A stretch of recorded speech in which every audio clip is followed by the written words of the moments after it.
به سوی والدین هرگز مگو اوف، چراغ عمر خود را مکن توف.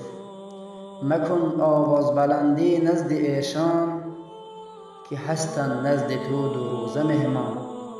بدان قدر پدر مادر تو فرزند، به خدمتهای آنها سخت کمر بند. به پیششان نهاده برده نان، به پیش تو کباب و گوشت و بریان. بر روی والدین چشمت مکن تیز، مزن بر جان خود تو خنجری تیز. که بود آن مادری بیچاره غمخوار، پدر بود روز و شب بهرت پی کار. شده امروز جوانی پهلوانه، پدر مادر ضعیف و ناتوانه.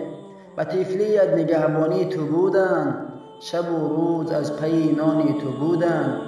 کنی گر خوار امروز این امانت، کنی گر خوار امروز این امانت.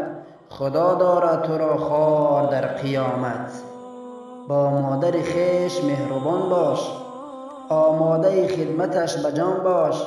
با چشم ادب نگر پدر را، از گفته آنها مپیچ سر را. این هر دو شوند از تو خوشنود